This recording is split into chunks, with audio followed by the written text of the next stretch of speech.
जय श्री राम, राधे राधे। स्वागत है आप सभी का मेरे चैनल में। आशा करती हूँ आप सभी स्वस्थ होंगे। आज रामायण आदि काव्य के युद्ध कांड में आज हमारा चतुर्थ सर्ग आरंभ होने जा रहा है। आज के सर्ग में हम श्री राम आदि के साथ वानर सेना का प्रस्थान और समुद्र तट पर उसका पड़ाव डालने का वर्णन करेंगे। तो आप मेरे चैनल पर बने रहिएगा।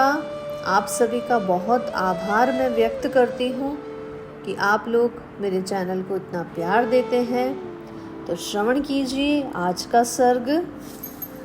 श्रुत्वा हनुमन्तो वाक्यं यथा वदनु पूर्वशः ततो अब्रवीन्तः महातेजा रामः सत्य पराक्रमः।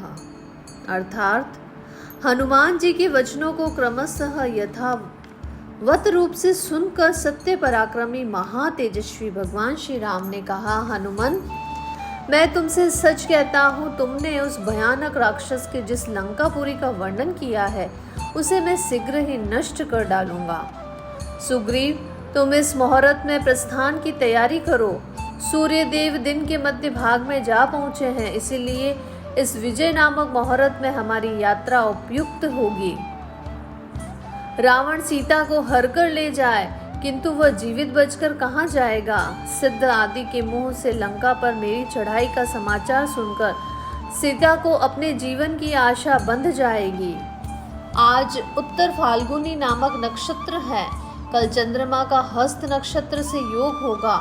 इसीलिए सुग्रीव, हम लोग आज ही सारी सेनाओं के साथ यात्रा कर दें। इस समय जो शकुन प्रकट हो रहा है और जिन्हें मैं देख रहा हूँ, उससे यह विश्वास होता है कि मैं अवश्य ही रावण का वध करके जनक नंदिनी सीता को ले आऊँगा।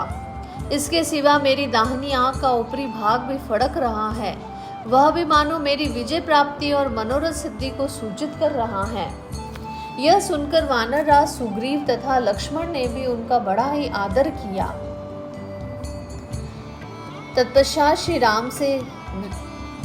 राम ने फिर कहा, इस सेना के आगे आगे 1,00,000 वेगवान वानरों से घिरे हुए सेनापति नील मार्ग देखने के लिए चले।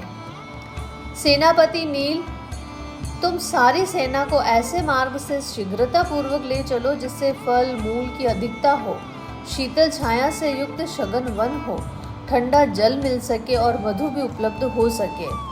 संभव है दुरात्मा राक्षस रास्ते के फल मूल और जल को विष आदि से दूषित कर दे, अतः तुम मार्ग में सतत सावधान रहकर उनसे इन वस्तुओं की रक्षा करना।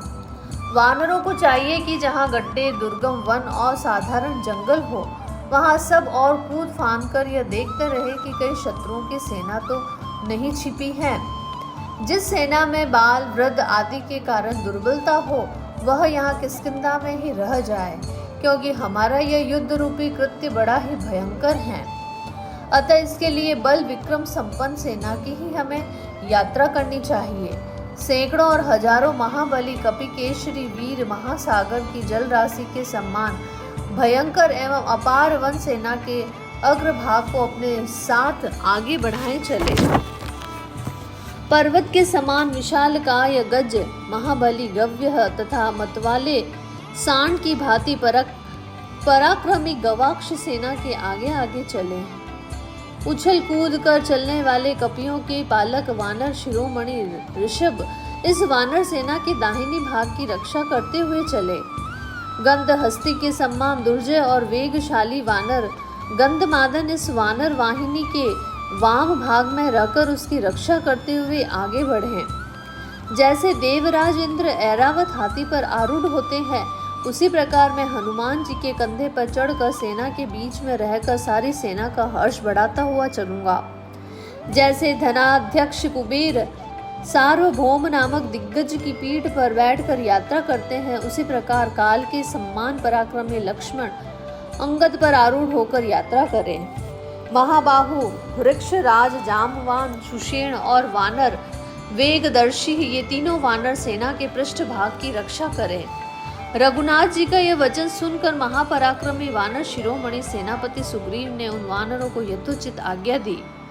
तब वे समस्त महाबली वानर गण अपनी गुफाओं और शिखरों से शीघ्र ही निकलकर उछलते कूदते हुए चलने लगे। तत्पश्चात वानर राज सुग्रीव और लक्ष्मण के सादर अनुरोध करने पर सेना सहित धर्मात्मा श्री रामचंद्र जी दक्षिण दिशा की ओर प्रस्थित हुए। उस समय सैकड़ों, हजारों, लाखों और करोड़ों वानरों से जो हाथी के समान विशाल काय थे, गिरे हुए रघुनाथ जी आगे बढ़ने लगे। यात्रा करते हुए श्री राम के पीछे वह विशाल वानर वाहिनी चलने लगी। उस सेना के सभी वीर सुग्रीव से पालित होने के कारण हष्ट पुष्ट एवं प्रसन्न थे। उनमें से कुछ वानर उस सेना की रक्षा के लिए उछलते कूदते हुए चारों ओर चक्कर लगाते हुए, कुछ मार्ग शोधन के लिए कूदते फांदते आगे बढ़ते जाते थे। वे सुगंधित मधु पीते और मीठे फल खाते हुए मंजरी पुंज धारण करने वाले विशाल वृक्षों को उखाड़ कर कंधों पर लिए चल रहे थे। कुछ मतवाले वानर विनोद के लिए एक दूसरे को ढो रहे थे, कोई अपने ऊपर चढ़े हुए वानर को झटक कर दूर फेंक रहे थे और कोई चलते चलते ऊपर को उछल पड़ते थे। श्री रघुनाथ जी के समीप चलते हुए वानर ये कहते हुए गर्जना करते थे कि हमें रावण को मार डालना चाहिए, समस्त निशाचरों का भी संहार कर देना चाहिए। सबसे आगे ऋषभ, नील और वीर कुमुद ये बहुसंख्यक वानरों के साथ रास्ता को ठीक करते हुए जा रहे थे। सेना के मध्य भाग में राजा सुग्रीव, श्री राम और लक्ष्मण ये तीनों शत्रु सुदन और वीर अनेक बलशाली एवं भयंकर वानरों से घिरे हुए चल रहे थे। सतबली नाम का एक वीर वानर 10 करोड़ वानरों के साथ अकेला ही सारी सेना को अपने नियंत्रण में रखकर उसकी रक्षा करता था। 100 करोड़ वानरों से घिरे हुए केसरी और पनस ये सेना के एक भाग की तथा बहुत से वानर सैनिकों को साथ लिए गज और अर्क से ये सब वानर सेना के दूसरे भाग की रक्षा करते थे। बहुसंख्यक भालुओं से घिरे हुए सुषेण और जामवान ये दोनों सुग्रीव को आगे करके सेना के पिछले भाग की रक्षा कर रहे थे। उन सबके सेनापति कपिश्रेष्ठ वानर शिरोमणि वीर वर नील उस सेना की और सब ओर से रक्षा और नियंत्रण कर रहे थे। दरिमुख, प्रंग, प्रजंग, जंभ और ऋषभ ये वीर सब ओर से वानरों को शीघ्र आगे बढ़ने की प्रेरणा देते हुए चल रहे थे। इस प्रकार वे बलोन्मंत कपिकेशरी वीर बराबर आगे बढ़ते गए। चलते चलते उन्होंने पर्वत श्रेष्ठ सह्यगिरी को देखा, जिसके आसपास और भी सैकड़ों पर्वत थे। रास्ते में उन्हें बहुत से सुंदर सरोवर और तालाब दिखाई दिए, जिसमें मनोहर कमल खिले हुए थे। श्री रामचंद्र जी की आज्ञा थी कि रास्ते में कोई किसी प्रकार का उपद्रव न करे। भयंकर कोप वाले श्री रामचंद्र जी ने इस आदेश को जानकर समुद्र के जल प्रवाह की भांति अपार और भयंकर दिखाई देने वाली वह विशाल वानर सेना भयभीत सी होकर नगरों के समीपवर्ती स्थानों और जनपदों को दूर से ही छोड़ती चली जा रही थी। वे सभी सूरवीर कपिकुंजर हाके गए अच्छे घोड़ों की भांति उछल कूदते हुए तुरंत ही दशरथ नंदन श्री राम के पास पहुंच जाते थे। हनुमान और अंगद इन 2 वानर वीरों द्वारा ढोए हुए जाते हुए वे नरश्रेष्ठ श्री राम और लक्ष्मण, शुक्र और बृहस्पति इन 2 महाग्रहों से युक्त चंद्रमा और सूर्य के समान शोभा पा रहे थे। उस समय वानर राज सुग्रीव और लक्ष्मण से सम्मानित हुए धर्मात्मा श्री राम सेना सहित दक्षिण दिशा की ओर बढ़े जा रहे थे। लक्ष्मण जी अंगद के कंधे पर बैठे हुए थे। वे शकुनों के द्वारा कार्य सिद्धि की बात अच्छी तरह जान लेते थे। उन्होंने पूर्ण काम भगवान श्री राम से मंगलमय वाणी में कहा कि रघुनंदन, मुझे पृथ्वी और आकाश में बहुत अच्छे अच्छे शकुन दिखाई देते हैं। ये सब आपके मनोरथ की सिद्धि को सूचित करते हैं। इससे निश्चय होता है कि आप शीघ्र ही रावण को मारकर हरी हुई सीता जी को प्राप्त कर लेंगे। आपका सभी मनोरथ सिद्ध होगा और आप अयोध्या पधारेंगे। देखिए, सेना के पीछे शीतल, मंद, हितकर और सुखमय समीर चल रहा है। ये पशु और पक्षी पूर्ण मधु स्वर में अपनी अपनी बोली बोल रहे हैं। सभी दिशाएं प्रसन्न हैं। सूर्य देव निर्मल दिखाई दे रहे हैं। भृगुनंदन शुक्र भी अपनी उज्जवल प्रभा से प्रकाशित हो आपके पीछे की दिशा में प्रकाशित हो रहे हैं। जहाँ सप्त ऋषियों का समुदाय शोभा पाता है, वह ध्रुव तारा भी निर्मल दिखाई देता है। हमारे साथ ही महामन्ना इक्ष्वाकु वंशियों के पिता राजर्षि त्रिशंकु अपने पुरोहित वशिष्ठ जी के साथ हम लोगों के सामने ही निर्मल क्रांति से प्रकाशित हो रहे हैं। हम महामनस्वी इक्ष्वाकु वंशियों के लिए जो सबसे उत्तम है वह है विशाखा नामक युगल नक्षत्र, निर्मल एवं उपग्रह द्रव्य शून्य होकर प्रकाशित हो रहा है। राक्षसों का नक्षत्र मूल, जिसके देवता निवृत्ति हैं, अत्यंत ही पीड़ित हो रहे हैं। उस मूल के नियामक धूमकेतु से आक्रांत होकर वह संताप का भागी हो रहा है। यह सब कुछ राक्षसों के विनाश के लिए ही उपस्थित हुआ है, क्योंकि जो लोग काल पाश में बंधे होते हैं उन्हीं का नक्षत्र समय अनुसार ग्रहों से पीड़ित होता है। जल स्वच्छ और जल उत्तम रस से पूर्ण दिखाई देता है। जंगलों में पर्याप्त फल उपलब्ध होते हैं। संपूर्ण वायु अधिक तीव्र गति से नहीं बह रही है और वृक्षों में ऋतुओं के अनुसार फूल लगे हुए हैं। प्रभु, व्यूहबद्ध वानरी सेना बड़ी ही शोभा संपन्न जान पड़ती है। तारकामय संग्राम के अवसर पर देवताओं की सेना जिस तरह उत्साह से संपन्न थी, उसी प्रकार से आज ये वानर सेनाएं भी हैं। आर्य, ऐसे शुभ लक्षण देखकर आपको प्रसन्न होना चाहिए। अपने भाई श्री राम को आश्वासन देते हुए हर्ष से भरे हुए सुमित्रा कुमार लक्ष्मण जब इस प्रकार कह रहे थे, उस समय वानरों की सेना वहां की सारी भूमि को घेर कर आगे बढ़ने लगी। उस सेना में कुछ रीछ थे, कुछ सिंह के समान पराक्रमी वानर थे। नख और दांत ही उनके अस्त्र थे। वे सभी वानर सैनिक हाथों और पैरों की अंगुलियों से बड़ी धूल उड़ा रहे थे। उनकी उड़ाई हुई उस भयंकर धूल ने सूर्य की प्रभा को ढककर संपूर्ण जगत को छिपा दिया था। वह भयानक वानर सेना पर्वत, वन और आकाश सहित दक्षिण दिशा को आच्छादित से करती हुई उसी तरह आगे बढ़ रही थी जैसे मेघों की घटा आकाश को ढककर अग्रसर होती हैं। वह वानरी सेना जब किसी नदी को पार करती थी, उस समय लगातार कई योजनों तक उसकी समस्त धाराएं जो हैं वो उल्टी बहने लगती थी। वह विशाल सेना निर्मल जल वाले सरोवर, वृक्षों के ढके हुए पर्वत, भूमि के समतल प्रदेश और फलों से भरे हुए वन, इन सभी स्थानों के मध्य में इधर उधर तथा ऊपर नीचे सब और सारी भूमि को घेर कर चल रही थी। उस सेना के सभी वानर प्रसन्न मुख तथा वायु के समान वेग वाले थे। श्री रघुनाथ जी की कार्य सिद्धि के लिए उनका पराक्रम जो है वो उबला पड़ा था। वे जवानी के जोश और अभिमान जनित दर्प के कारण रास्ते में एक दूसरे को उत्साह, पराक्रम तथा नाना प्रकार के बल संबंधी उत्कर्ष दिखा रहे थे।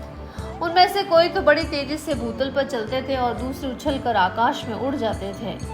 कितने ही अपनी बाहें फैलाकर पर्वत शिखर और वृक्षों को तोड़ डालते थे।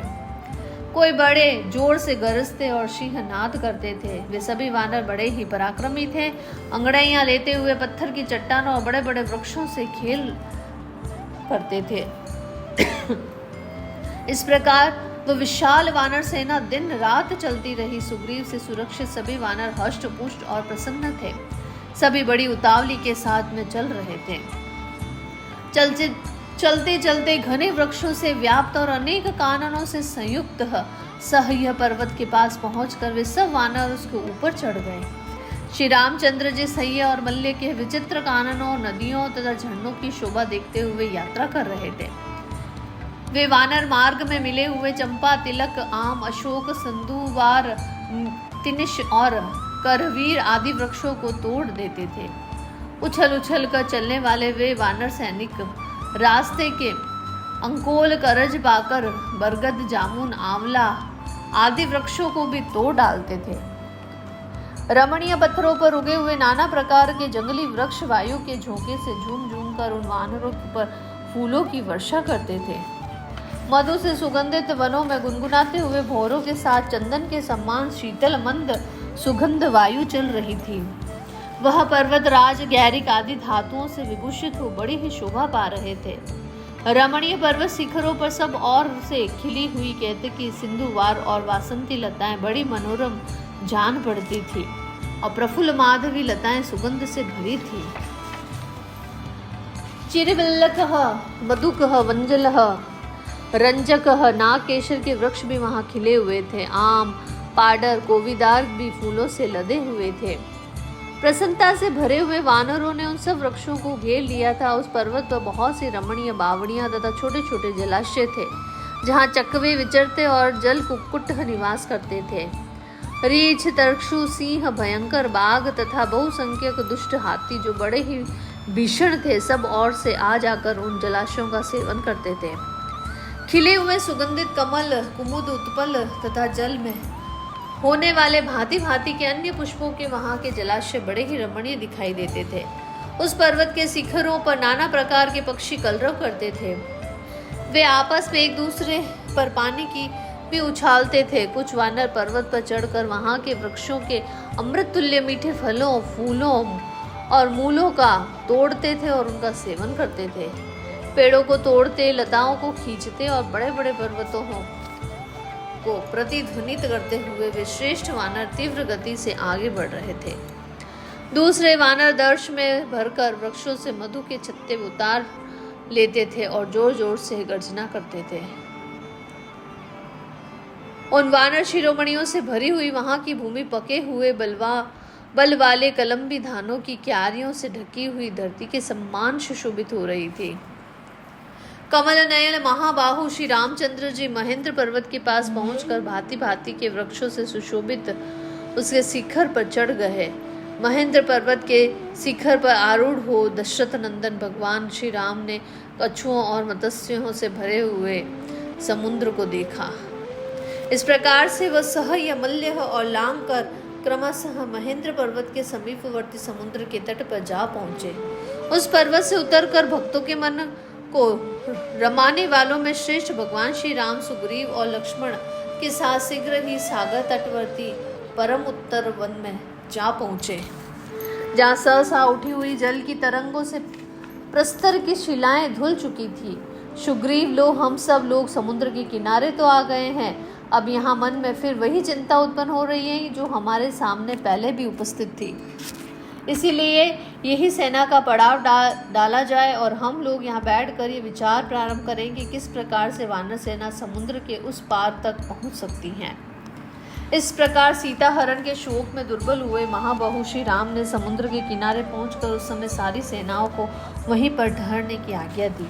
वे बोले, कपिश्रेष्ठ, समस्त सेनाओं को समुद्र के तट पर ठहराया जाए। इस समय कोई भी सेनापति किसी भी कारण से अपनी सेना को छोड़कर कहीं भी अन्यत्र न जाए।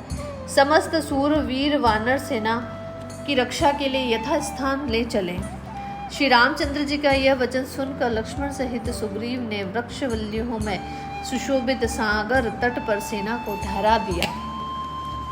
समुद्र के पास ठहरी हुई वह विशाल वानर सेना मधु के सम्मान पिंगल वर्ण के जल से भरे हुए दूसरे सागर की भी शोभा को धारण करते थे। सागर तटवर्ती वन में पहुंचकर वे सभी श्रेष्ठ वानर समुद्र के उस पार जाने की अभिलाषा मन में लिए वहीं ठहर गए। वहां डेरा डालते हुए उन श्री राम आदि की सेनाओं के संचरण में जो महान कोलाहल हुआ था, वह महासागर की गंभीर गर्जना को भी दबाकर सुनाई देने लगा। सुग्रीव द्वारा सुरक्षित व वानरों की विशाल सेना श्री रामचंद्र जी के कार्य साधन में तत्पर हो रीछ, अंगूर और वानरों के भेद से 3 भागों में विभक्त होकर ठहर जाए। महासागर के तट पर पहुंचकर वह वानर सेना वायु के वेग से कंपित हुई और समुद्र की शोभा देखती रही, जिसका दूसरा तट बहुत ही दूर था और बीच में कोई भी आश्रय नहीं था तथा जिसमें राक्षसों के समुदाय निवास करते थे। क्रोध में भरे हुए नाकों के कारण समुद्र बड़ा ही भयंकर दिखाई देता था। दिन के अंत और रात के आरंभ में प्रदोष के समय चंद्रोदय होने पर भी उसमें ज्वार आ गया था। वह वरुणालय प्रदीप्त फर्णों वाले सर्पों, विशालकाय जलचरों और नाना पर्वतों से व्याप्त जान पड़ता था। राक्षसों का निवास भूत वह अगाध महासागर अत्यंत ही दुर्गम था।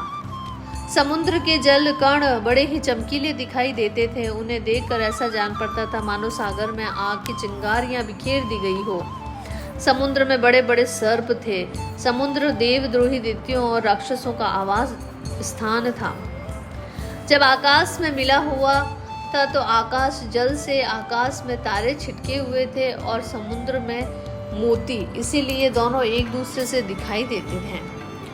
आकाश में मेघों की घटा घिर आई और समुद्र तरंग मालाओं से व्याप्त हो गया था। समुद्र और आकाश दोनों में कोई अंतर न रह गया। परस्पर टकराकर और सटकर सिंधु राज की लहरें आकाश में बजने वाली देवताओं की बड़ी बड़ी बेरियों के समान भयानक शब्द करती थी। वायु के प्रेरित हो रत्नों को उछालने वाले जल की तरंगों के कलकल नाद से युक्त और जल जंतुओं से भरा हुआ समुद्र इस प्रकार ऊपर को उछल रहा था मानो कि रोष से भरा हुआ हो। उन महामनस्वी वानर वीरों ने देखा समुद्र वायु के थपेड़े खाकर पवन की प्रेरणा से आकाश में ऊंचे उठकर उताल तरंगों के द्वारा नृत्य सा कर रहा था। तदंतर वहां खड़े हुए वानरों ने भी यह देखा। चक्कर काटते हुए तरंग समूहों के कल कल नाद से युक्त महासागर अत्यंत ही चंचल सा हो गया। यह देखकर उन्हें बड़ा ही आश्चर्य हुआ। इस प्रकार से श्री वाल्मीकि निर्मित आश्रमायण आदि काव्य का हमारा ये चौथा सर्ग पूरा होता है। कल हम आगे का सर्ग प्रारंभ करेंगे। आप सभी का दिन मंगलमय हो। आप सभी स्वस्थ रहें, ध्यान रखें अपना और अपनों का। धन्यवाद।